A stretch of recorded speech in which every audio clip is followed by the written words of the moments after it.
Off the record, Peter. What would you do if this one tanks, too? Like Slow Torture did?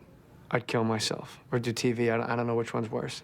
What would you do on TV? I would do a TV show about, hell, I'd do a TV show about me, huh? That'd be interesting. A TV show about a Hollywood producer, morally corrupt, nobody likes him. I'd have cursing, sexual content. I'd have guest stars running in and out. It'd be a big hit. All you'd have to do is find the right time slot. All right, even if there were an audience for a show like that, which, Peter, I seriously doubt, do you think any major network would put this on without censoring, pixelating, and bleeping the hell out of it? You bet your fucking ass they would.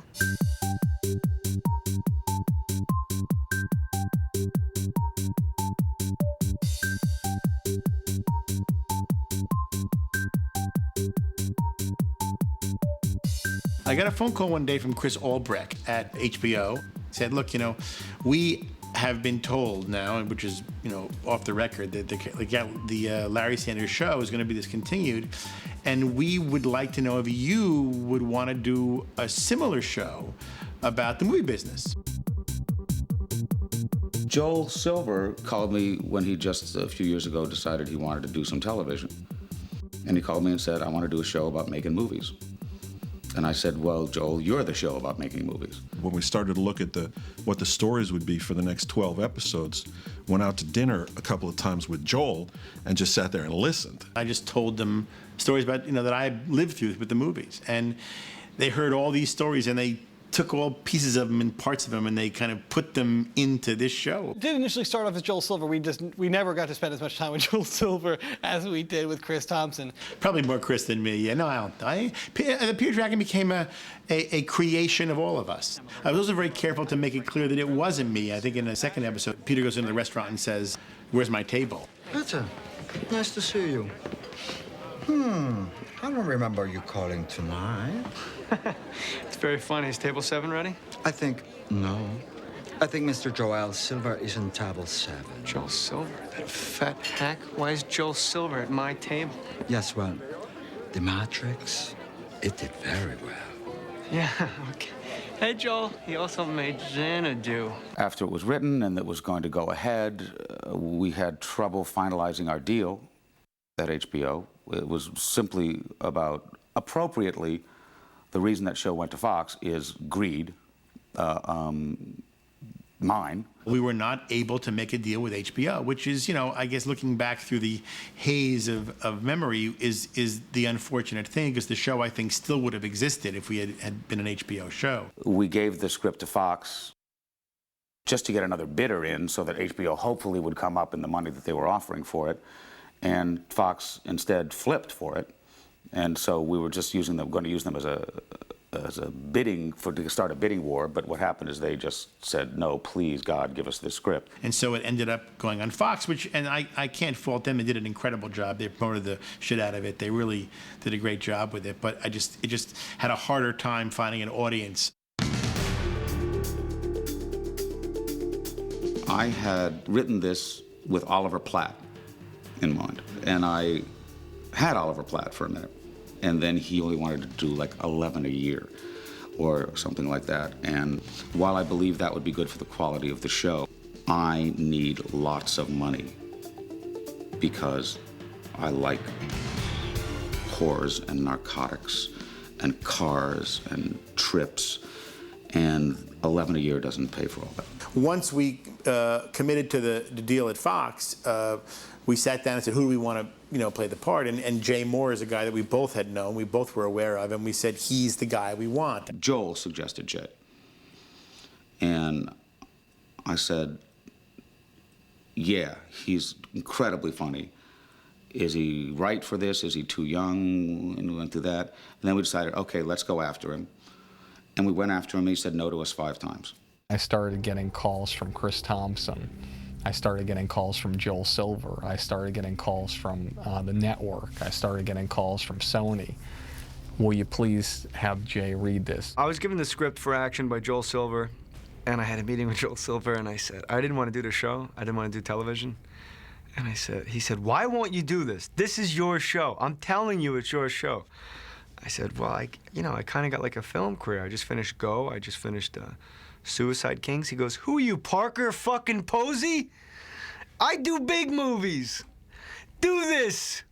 He called me Parker Posey. I think I said Parker fucking Posey, but he did eventually agree to do our show. And then didn't he call back like in an hour and said, yeah, you're right. Yeah, I'll do it. But then we also paid him a lot of money. Remember, it's always a lot of money. These stories mean nothing unless attached to a lot of money.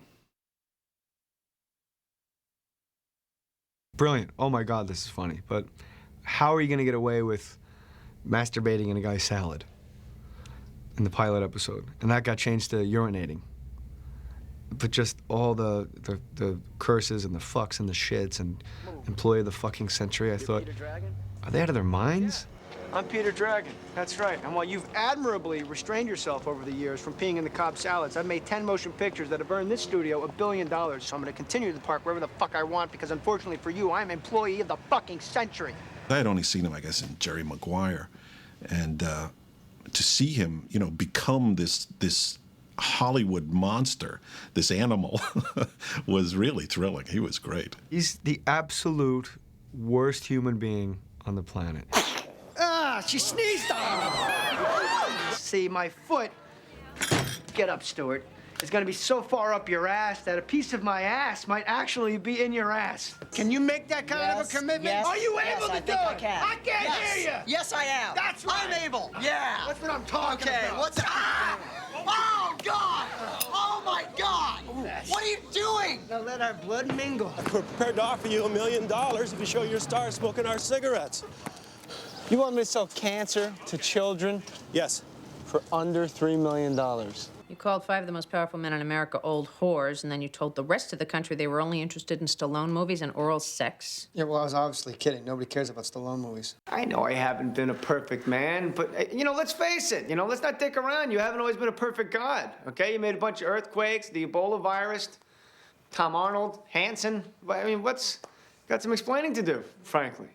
You get to really say so many things that no other character would ever be able to say when you play a guy that despicable. He really gave, you know, an amazing performance. But I also said, I've always maintained that he was too young to play that part. Jerry Maguire, I was 25 playing a 33-year-old. So I always kind of, my first time out of the gate, I had to play older, and my second movie, Picture Perfect, I had to play older. I think there's just a suspension of disbelief with audiences when you know, there's flying monkeys in The Wizard of Oz. People don't go, hey, time out. Monkeys don't fly. You go with it. Are you guys going to the premiere? No, we're not. Oh, because I know the director. Hey, you ever work with him? Kinda. I just did him. He's a very nice guy. It's great. I'll tell his wife and kids that you think so. Illeana came on and did a very good job in the pilot. But I had to seduce her to come on. She didn't want to come on. To convince her to come on. She did a very good job in the pilot. Illeana came in. She goes, why is my character such a whore? So we had to deal with that. You'll see that in the writing. You know, we were getting a lot of notes from Illeana. She didn't want to play a whore anymore. We were very confused. Adam, have you ever had a Dominican face hat? No. Of course you haven't. Because I'm one of only 6 people in the world who knows how to do it. And Adam, when you get to page 80, I will do it to you. Love Illeana.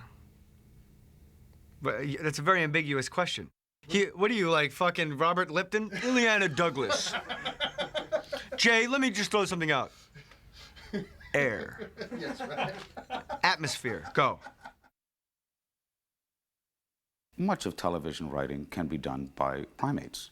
And these guys were all usually not as successful as other guys who were stupider than them, because sometimes being stupider is helpful in television. You know, most, sitcoms are happy and la-la, and, the daddy is stupid, and it's the kid with the newspaper, and but action was mean and evil and angry. We're all pissed off about stuff that's happened to us. We all have a good perception and an accurate perception of what this town is about. I've worked with writers for years, artists, just like you. I know there's blood on those pages. Yeah. That's right. I was a writer myself. I wrote all my early movies. Action comedies? Gay porno. getting writers for action, you want the ones with the bad teeth and the horrible whip marks and one leg and you know, an eye half out. And, you know, I can't hear from when Scott Rudin jammed a pencil in my ear. So how far along are you? Just, I don't know, between you and me, off the record. I got nothing. You little brat! Oh, I'll kill you! Peter, stop it. That's not gonna help him, right? What difference does it make? He hasn't written anything! I'm sorry, I have writer's block. Oh, you got blocked, huh? How about I unblock you with this People's Choice Award? Don't do this. Don't do this. It's a People's Choice Award. I got 70 of them. I had only sick, unhappy, depressive, angry men on staff. Sitting in any writer's room, on any half-hour television comedy is, number one, the most unhealthy environment a human being, outside of maybe, there's a couple scenes in Papillon where, you know, like Dustin Hoffman has all of his valuables in his ass. Virtually every single person on this show is in recovery. So we had a show of a lot of 12-steppers on this show. But I mean, Don was a very stabilizing force, and he really, you know, we were trying to make a show that was really out there and really crazy, and Don was extremely focused. It felt so liberating to be able to write about the people that we knew in the way that we knew them. And they spoke the way that they really do speak. I don't think you made it very clear whether Charlotte is the spider or the pig. I didn't make that clear. Charlotte's web. It's in the title. Pig can't have a web. Maybe just the tone. It's the tone, really. You think it's the tone, do you? It doesn't sound like a 10-year-old girl. I mean, it just misses. No, it doesn't miss shit. The tone is there, Georgia. I mean, you don't think I know how to write for a 10-year-old girl? Let me tell you a little something, Georgia. I used to write for a little show, you might have heard of it, called Full House. A good writer's room ruins you for the rest of the world because you're surrounded by extraordinarily bright, funny people. And you start to take that for granted. You start to think that the rest of the world is like that. And then you go out and talk to one of your relatives and you have nothing to say. You know, the references are not the same. The speed, the humor is so different. They knew a guy that was a Disney employee that they caught with a hooker, like scrubbing floors. They knew a guy, and he walked off the set because his codpiece wasn't as big as the other guy's codpiece. Look at that guy, look at that guy. His codpiece is bigger than mine! What's a codpiece? His codpiece, look at it, it's bigger! Oh, his codpiece. Holden, they're identical. Peter, it's embarrassing, man. People are gonna call me holding a toothpick. The writers that Chris had put together for this show were fantastic. And some of the other stories they wanted to do it was just a shame that they couldn't, because they actually wanted to go and build this to be making a movie, and then our hope was to actually make this movie, which we could air on television as well. I had Jesser and Silverstein, who was a team who had not worked. They had written a spec Olsen Twins sitcom that was filthy. They wrote it on purpose, filthy, absolutely would not be done anywhere about like Mary-Kate's first period. And it was horrifying. Why I think Chris hired us, he thought it would be funny for us to be there. Not that we would be funny. But the idea of hiring us is a funny hire. Right, because us mixed with the real veterans and the crazy talents, with us and a little innocent Will Forte, would be a funny mix for a show. And I think, you hire people to sort of round out what you think would be funny or creative. At one time, Matt or Dave farted in a giant Pepsi bottle and then said to Matt, $10 if you will inhale this. He's wearing water wings, for Christ's sakes! That is just sheer stupidity! How do we know he's really dead? Usually when someone dies, they crap themselves and the stuff floats up. Now, never mind. There's the mother lode. It's hooked underneath. They were just horrible, ugly human beings. But they had done nothing, and I hired them, and they were wonderful. And I hired Will Forte, who had done almost nothing, who is now on Saturday Night Live. There was like this unity in pain, or I don't know how to describe it. It was almost like being on a pirate ship or something. There was one guy there who would tell us he had tried to attempt suicide a number of times, and he wouldn't tell each one, but every once in a while, one would come out, and like there was one time he tried to swallow rat poison. He tried rat poison twice, which he said is the worst pain you ever feel because your throat immediately clenches up. Well, it does. Rat poison, what they don't tell you is it's nearly impossible to swallow. The second it goes in your tongue, everything swells up, and it's like such You're a basically horrible... choking to death. Yeah, you can't get it down you fast enough to actually have it kill you. What's funny wins over everything else. If it's hurtful, it doesn't matter. If it's disgusting, it doesn't matter.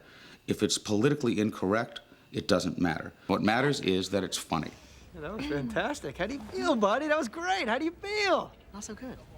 I feel like I hurt his feelings. Of course you hurt his feelings. You fired him, but you didn't really fire him. You hired the guy back before he even gets to his car. Oh, okay. Oh my God, Larry the caterer shot himself. He's dead.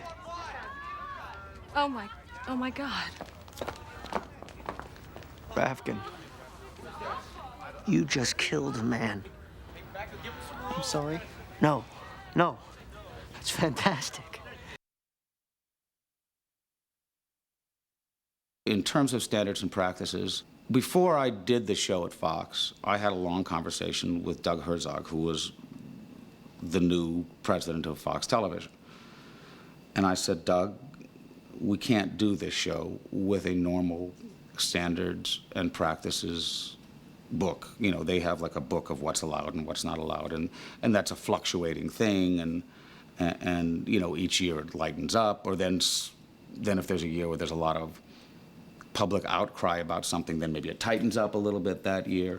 So the standards and practices guys would give me all their normal notes that they would give any show, and I would simply ignore them.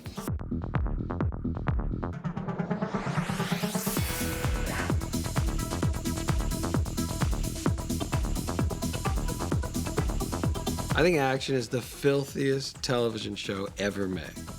It's certainly the filthiest show I've ever seen. It was so grimy and sleazy. We did everything. It was like a whole episode about the guy putting a frog in his asshole.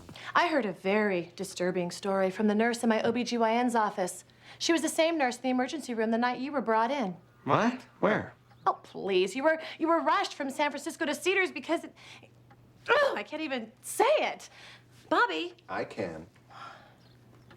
Because you had a frog up your ass. Why would I have a frog on my ass? Oh, come on, Peter. We all know about the erotic effects of amphibians. The third episode, he takes a blowjob from the leading man of his movie, you know. Cole, don't you think I want to walk down the street and go, hey, world, this is who I am? I dig men. Peter, I had no idea. Well, hey, now you know. Cole, we have a secret that we have to keep. We have a secret that the people in the audience, they want us to keep. Faking that he's gay is one thing. Faking that you're gay and taking a blowjob is a whole other area. I remember episode 3 was as outrageous as we could get, you know, but it didn't, nobody said don't do it. I mean, the network never said you can't blow this guy, you know, you can't do it. We did it. I feel so close to you now. Cole, hey. Cole. We're sisters now. We can't get any closer. Well, we can sure as hell try. Oh. I guess we can. Oh, that's... Oh. I think there was some cutting about how they had Jay, the way they had him go from how, at one point we followed him down because he was kneeling down, and then network said no, he has to leave frame. I mean, there was always, that was one that we did have discussion about, but believe me, there was issues on every show like that, but we got through it. In the original episode 3 with Cole Riccardi, I was supposed to get blown twice. The original, which made me fall down laughing when I read it, was he says, "Encore, mi amor," and I say, "I swear to God, this is the last time." And I pulled down my pants. And I let the guy blow me. It's the funniest fucking thing I've ever read in my life. And they made us take it out. They said, "We're letting you have gay head once at 9 o'clock on regular television. Why don't you do us a favor?" We'd get notes from standards and practices like, you know, cocksucker is unacceptable in this time slot. We got a lot of those, and they seem to standards and practices guys seem to ignore the deal that had been made.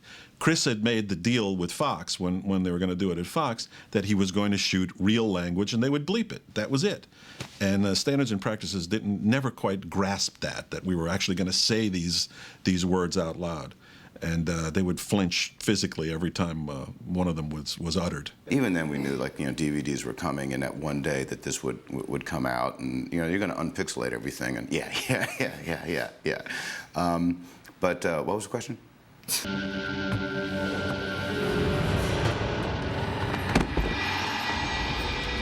Peter.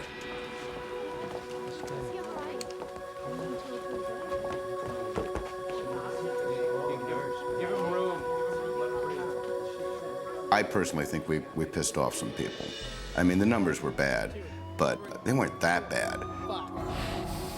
Then they said, we're going to put 2 of them on. And in television, that's referred to as, we're going to burn you off. Yeah, we lost him. He's dead. Another one bites the dust. Okay, let's get the paperwork done. What's the TOD? I'll check. Time of death, 9:30, Thursday night. I think we were going up against Frasier at the top of its game. And so, Ron Zimmerman and I knew at that point we were fucked. The Last Ride of the Elephant Princess that Jimmy Valley and I wrote. We wrote that as, in case we're canceled, this is, this series has an end. I'm through with this, Peter. I called a cab, and I'm gonna go home and pack, and I'm gonna move someplace clean. But if the movie's a hit, I want you to call me because I want all my money back. Wait, let me get this straight. You're quitting show business just because you have to fuck 2 fat guys to get a script back? I think you're overreacting. I know you do. That's exactly the point. That's why I'm leaving. We decided that we wanted to end it with the Wendy character realizing that being a whore is better than being in show business, that it's cleaner, it's more decent, people treat you better, it's just a better life. When you get fucked, you get angry. So if you see the last 7 or 8 episodes, they're even angrier. It really wasn't that we're angry and we want to vent. It was we're angry and we want to be funny. Looking at those ratings was really difficult because we couldn't believe it. We thought this was the funniest show that anyone had ever done. How could America reject this? America actively hated this show.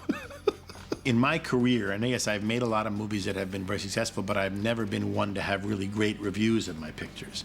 And even the first Matrix did not have great reviews. I never have found myself having great reviews. The reviews of the series of action were staggering. They were unbelievable. They were as if I sat down in my office and wrote them myself. This show should have never been on the network, It was too dirty. It was too inside. I almost disagree with that because I think people were really, really into show business and wanted to pull the curtain back. A lot of people say it was too inside, and I completely disagree because it was very inside, but not too inside. Because ER, you don't get much more inside than when you're going, give me 65 cc's of hydrocarbonol, blah, blah, blah, blah, because someone's guts are open on a table. Like, that's inside. And that's inside a place no one wants to go. But action was inside of a place everyone's fascinated with, show business. So I don't buy that it was too inside, because funny's funny. Unfortunately, nobody was watching. I mean, we were watching, but nobody else was. Like all good underdog shows, we should have been ignored. How can you be a fucking underdog if you're not going to be ignored? How can you be hip if everybody likes you? I asked Doug Herzog, president of Fox at the time, I said, Doug, don't cancel us. Move us to another night. Put us on after that 70s show on Sunday night. He said, I can't do that, Jay. That's a family show. I said, family show? Doug, every time I watch the show, they're all eating hash brownies. He said, yes, Jay, but they're all eating them together. I thought it was breakthrough television. It was honest and true and funny, irreverent. It was all the things that I like. We exploded into the sky. It was beautiful. And it was done.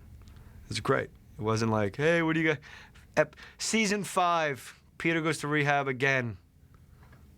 Who cares? 13 and we're out. It is just another television show. At the end of the day, that is it. It's a half hour It's a half-hour sitcom. We are whores. I sold the show out for extra money,